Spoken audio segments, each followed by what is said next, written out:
एक किसान अपने बेटी को बीपीएससी पास कराकर कहीं ना कहीं चर्चे का विषय बना है और जिले समेत बिहार में काफी मतलब बहुत खुशी फील हो रहा था। सोच रही थी कि इतने दिनों का जो मेरी मेहनत था वो सफल हो गया आज। ताता भी बहुत ज्यादा लगा होगा यहाँ हाँ, पे। बहुत सारे लोग आए मिले। यहाँ देखा जाता है बेटी है तो घर में रखो और बेटा है तो उसे पढ़ाओ। जी, इसमें हम विचलित हुए थे सर। जिस समय हमारी बेटी सयाना हुई थी और ज्ञान दे, हम पिता होते हुए भी इसको हम हर तरह के ज्ञान देते कि बुआ इस तरह का करेगी तो इस तरह का होगा, इस तरह करेगी इस तरह होगा, और इसी का आज परिणाम है। बिहार के छपरा जिला का एक ऐसा घर भी है जहाँ पे एक चक्की चलाने वाला एक व्यक्ति ने अपने 7 बेटी को पुलिस अधिकारी बना देता है। ठीक उसी प्रकार एक मुजफ्फरपुर का किसान अपने बेटी का स्टार्टिंग किया अधिकारी बनाकर। अब वो लोग जो करते हैं वो गलत है, वैसा नहीं करना चाहिए। हमारा चयन तो जनता की सेवा के लिए किया गया है, तो बड़ी ईमानदारी के साथ जनता की सेवा करनी चाहिए। इसको कभी कुछ बोलना ही नहीं पड़ता कि पढ़ाई तुमको किस समय में करना है, क्या करना है। ये अपने टाइम टेबल से खाना बना लेना है, मम्मी को हाथ बटा देना है और अपना जाकर के खाना बना के खा करके अपना पढ़ लेना है। चलिए आदेश देना चाहेंगे जो माता पिता अपने बेटी पर नजर रखता है ज्यादा और उसको प्रेशर में रखता है, घर में कैद कर रखता है, बाहर जाने के लिए पाबंदी लगाता है, पढ़ाने लिखाने में भी कहीं ना कहीं उसको बेटी समझ कर नकार देता है, वैसे परिवार को वैसे माता पिता। चलिए मुजफ्फरपुर में किसान की एक बेटी बीपीएससी के परीक्षा पास करके कहीं ना कहीं पिता समेत जिले के नाम रोशन करे। मेरे बगल में देख सकते हैं ये पिता है और इनकी आर्थिक स्थिति कहीं ना कहीं बहुत खराब थी, जिसकी वजह से ये अपना पढ़ नहीं पाए, अपना लक्ष्य पा नहीं पाए। लेकिन ये लक्ष्य अपने बेटी को पढ़ा लिखा के मम्मी का भी इनको योगदान है। इसी की बात को हम जानेंगे विस्तार से। और कहा यह भी जाता है कि नाना जी कहीं ना कहीं इनका बहुत बड़ा इनको आर्थिक स्थिति से योगदान दिए हैं कि आज उनकी नाती उनके लगाए हुए पैसे के आज कर दिखाई है। कैसा लग रहा है सर आपको? जी जी, बहुत अच्छा लग रहा है सर, बहुत अच्छा लग रहा है। आप नहीं पढ़ पाए लेकिन बेटी आज। हाँ, बेटी और बेटा सबको पढ़ाए, एक समान माने और बच्चा सब कोई अच्छा एजुकेशन दिए, जो आज बेटी निकाली है आज। अच्छा, क्या वजह था कि आप नहीं पढ़ पाए? इसलिए कि उस समय मेरा जो 92 में बड़ा स्थिति मेरा परिवार के खराब हो गया था, जिसका सबको पढ़ाई छोड़ना पड़ा। 93 में शादी हो गया, उसके बाद बाल बच्चे हूँ, सब इसी सब के पीछे लगे गए। यही तो मेरा, इसलिए हम पढ़ नहीं पाए उस समय। क्या करते हैं सर? जी, एग्रीकल्चर से हम जुड़े हुए व्यक्ति हैं। जी जी, एग्रीकल्चर। चलिए, किसान की बेटी कर रही है कमाल की। आज मुजफ्फरपुर में काफी ऐसा धमाल मचा है, काफी इनका नाम भी रोशन हो रहा है। सबसे पहले बधाई हो। जी धन्यवाद, अच्छा लग रहा है। काफी मेहनत करना पड़ा होगा इसके लिए। जी, मेहनत तो करना पड़ा। क्या कहेगी? लेकिन मेहनत अच्छा रहा जर्नी मेरा। श्रेय किसको देगी आप? अपने माता पिता, नाना, गुरुजनों, भाई बहनों को, सभी को। जी। कितना घंटे पढ़ाई करती थी उस समय? ऐसे नॉर्मली 5-6 घंटा पढ़ते, लेकिन एग्जाम के दौरान घंटा बढ़ जाता था। एग्जाम के समय में थोड़ा ज्यादा पढ़ती थी? जी। और बाहर कहीं ट्यूशन व्यूशन? नहीं, शुरुआत में किए थे, फिलहाल नहीं किए हैं। अच्छा, एक चीज बताओ बाबू, भाई बहुत ऐसी लड़कियां हैं जो कहीं ना कहीं बाहर जाती है, हॉस्टल में जाती है और जाकर वहाँ पे पढ़ाई करती है, और तुम घर पे रहकर बिना ट्यूशन के एग्जाम निकाल लिया, क्या कहेगी? जी, बाकियों का तो नहीं पता, मेरा तो अच्छा रहा। मैंने कैसे ये हो सकता है कि बाहर भी बहुत सी ऐसा लड़की है जो जाती है पढ़ने के लिए, आगे बढ़ने के लिए, और तुम घर ही से तैयार कर दिया? अब जरूर एग्ज़ाम की तैयारी जरूरी नहीं है कि कहीं बाहर है कि ही पढ़ा जाए, कहीं पे भी लोग पढ़ के निकाल सकते हैं इस जॉब को। क्या ऐसा भी है कि पैसे की वजह से बाहर नहीं जा पाई? नहीं, ऐसा कोई प्रॉब्लम, पैसा तो दिक्कत था ही, जाते थे मॉक देने के लिए जाते थे वहाँ। कब तुम्हें पता लगा कि बीपीएससी का परीक्षा पास कर गई है? उस समय कैसा कब लगा? हाँ, वही चीज अच्छा महसूस हुआ। कल ही तो पता चला कि हाँ फाइनल रिजल्ट आ गया। क्या कर रही थी? खाना बना रही थी? क्या कर रही थी उस समय? नहीं, बस रिजल्ट का वेट कर रही थी कि अब आ जाएगा। अच्छा, इंतजार था जी। मन में कहीं ना कहीं हलचल था कि हुआ क्या? हाँ, और जो हुआ वो अच्छा ही हुआ। आया तो कैसा लगा? कैसा, क्या एहसास लगा, कैसा लगा जब पास हो गई और बधाई की ताता लगा हो उस समय? मतलब बहुत खुशी फील हो रहा था। सोच रही थी कि इतने दिनों का जो मेरी मेहनत था वो सफल हो गया आज। ताता भी बहुत ज्यादा लगा होगा? हाँ, बहुत सारे लोग आए, मिले, बधाई दिए। जनप्रतिनिधि आए हैं कि नहीं बधाई देने के लिए? हाँ, आए हैं, यहाँ के मुखिया आए थे। मुखिया जी आए थे? जी। चलिए, एक चीज और बताइए, एक चीज और बता दे। चलो बाबू, कहीं ना कहीं लड़कियां का जो काम होता है पढ़ाई लिखाई के बाद से, जो घरेलू काम होता है, उसमें भी सहयोग माता जी का देना पड़ता है, ग्रामीण क्षेत्र में अक्सर खास तौर पे। जी। उसमें क्या योगदान है आपका? नहीं, मेरे मन के ऊपर डिपेंड करता था। मन करता था प्रेशर तो नहीं करते था? नहीं, ऐसा कोई प्रेशर नहीं था। मन करता था तो करते थे, वरना नहीं। एग्जाम के दौरान तो बिल्कुल नहीं करते थे। एग्जाम के दौरान बिल्कुल नहीं, सिर्फ पढ़ाई पे फोकस। चलिए, इसमें आपका नाना जी का योगदान बताया जाता है, बाहर हम बैठे थे, बताया जाता है कि आपका नाना जी का भी इसमें योगदान है। जी, नाना जी का भी योगदान रहा। मतलब हमेशा बचपन से ही मोटिवेट करते थे कि नहीं पढ़ो, और उनका आर्थिक सहयोग भी रहा काफ़ी। पिताजी किसान है? जी।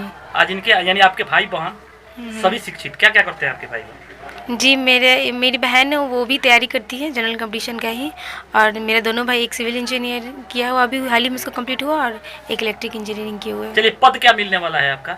जी मैंने अनुमंडल पिछड़ा मोती पिछड़ा कल्याण पदाधिकारी ये मिलने वाला है। जी। चलिए, इसमें बहुत से ऐसा लोग होता है कि जब कोई पद मिल जाता है तो कहीं ना कहीं उसमें भ्रष्टाचार करता है, अपना जो योगदान होता है बिहार राज्य सरकार के उसमें नहीं दे पाता। उन्हें क्या कुछ कहेगी आप? जी वो लोग जो करते हैं वो गलत है, वैसा नहीं करना चाहिए। हमारा चयन तो जनता की सेवा के लिए किया गया है, तो बड़ी ईमानदारी के साथ जनता की सेवा करनी चाहिए। चलिए, काफ़ी मेहनत करके आपने पास किया है। घर में जो घरेलू काम होता है, खाना पकाना, ये सब कितना आपको आता है? जी लगभग आता ही है, पूरा ही आता है। सब आता है जी। इसके लिए आपके पास कोई प्रेशर नहीं देता है? नहीं, हमको मतलब अच्छा भी लगता है खाना बनाना। अच्छा लगता है? वैसे मेरा हॉबी है ये।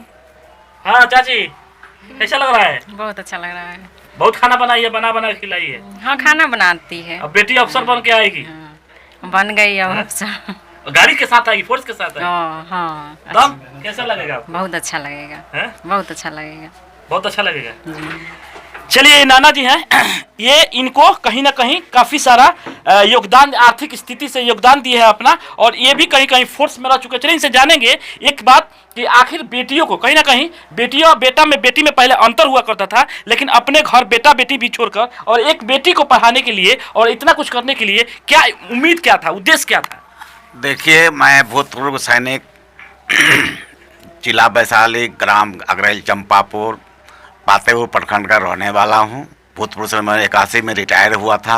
रिटायरमेंट के बाद मेरा घर का अपना व्यक्तिगत हालत छोटा कमज़ोर था। फिर दूसरी सर्विस हम एक सर्विस के नाते कुलवाड़ी गिरिडीह में कट किए। वो 5 में हम वहाँ से रिटायरमेंट होकर के वहाँ से भी आ गए। तो इसी प्रकृति के अनुसार ऐसे यहाँ देखा कि अब ये सब थोड़ा सा आर्थिक स्थिति कमज़ोर पड़ गया। अब बच्चा है होनहार पढ़ने में, इसको गाइडलाइन करते रहे इंदिरा गांधी के लिए, जैसे क्या बोलते हैं ममता बनर्जी, सबके लड़की सबका, चाहे ऐसे स्वतंत्रता सेनानी सबका बहुत को गाइड किए कि तुम करो, कुछ ना कुछ करो, हमसे जो होगा हमारी क्षमता के अनुसार हम तुमको मदद करेंगे। किए, अब भगवान उस मदद का फल हमको अभी साक्षात मिल गया।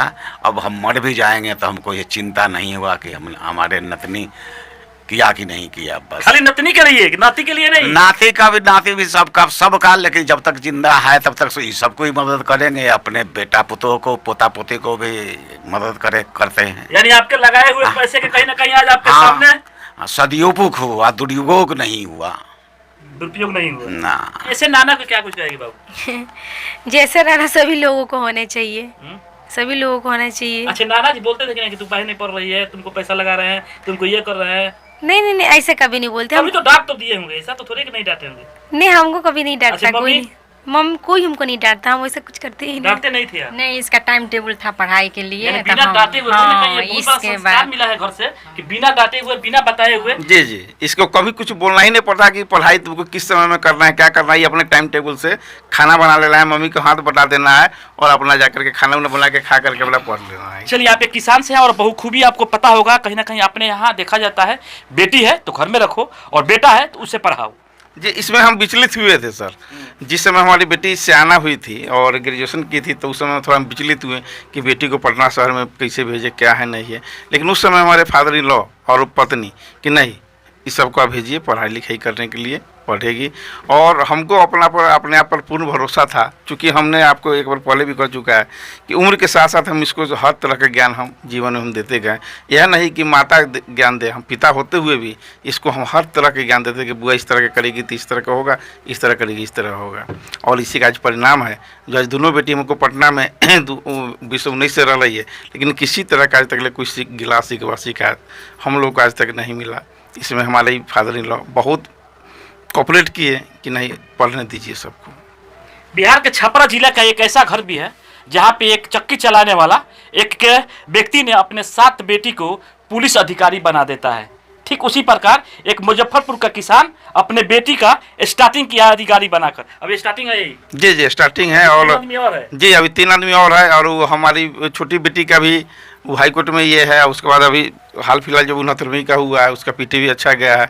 और दोनों बेटा बीटेक करने के बाद ये दोनों को भी हम पटना ला करके और इसी क्षेत्र में कहते हैं कि तैयारी कर करके अपना तैयारी करो। तो चले उन माता पिता को क्या कुछ संदेश देना चाहेंगे जो माता पिता अपने बेटी पर नजर रखता है ज्यादा और उसको प्रेशर में रखता है, घर में कैद कर रखता है, बाहर जाने के लिए पाबंदी लगाता है, पढ़ाने लिखाने में भी कहीं ना कहीं उसको बेटी समझ के नकार देता है, वैसे परिवार को, वैसे माता पिता को क्या कुछ संदेश दीजिएगा? जी हम संदेश यह देना चाहते हैं कि जिस तरह से लड़की जैसी 10 से 12 साल की लड़की हो और माता पिता उस समय में हमेशा अपने बेटी को हमेशा शिक्षा दे और कोई भी तरह का किसी भी तरह का योजना बना करके बच्चे को पढ़ाए लिखाए और उसमें कोई भेदभाव नहीं करे। जहाँ तक बेटा और बेटी में अब कोई समानता नहीं है। हम तो बिहार है, हम तो देखें बंगाल में भी हाल फिलहाल गए हैं, वहाँ से लौटे हैं, एक बेटी पर ऑपरेशन करा लेता है और वहाँ का जो शिक्षा है सब कुछ है।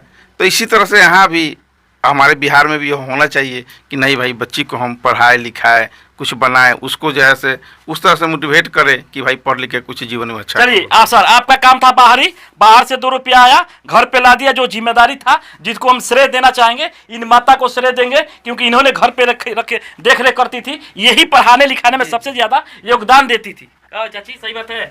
जी सही बात है। का कहे का माता पिता के जन अपना बेटी के नहीं, बेटी को भी वो लोग अपना मतलब अनुसार से अच्छा से पढ़ाए, बेटा बेटी में भेदभाव नहीं रखें। हाँ। बेटी को भी जितना बेटा को लोग पढ़ाता है हर चीज़ माने देता है, इस तरह से बेटी को भी दे। अंतर नहीं देखे? नहीं अंतर, बेटा और बेटी में अंतर नहीं रखें। आज बेटियां भी कमाल कर रही है बेटे से ज्यादा। जी हाँ, सबसे बड़ी है ये। हम उस माता पिता को वही हम अथी करेंगे कि जो अच्छा से बेटी को भी उतना ही पढ़ाए, बेटा को भी पढ़ाए, दोनों का भी पढ़ाए। चलिए, तो यही मामले को लेकर आज हम मौजूद हैं मुजफ्फरपुर के महंत मनियानी, जहां पे एक किसान अपने बेटी को बीपीएससी पास कराकर कहीं ना कहीं चर्चे का विषय बनाया और जिले समेत बिहार में काफी इनका नाम हो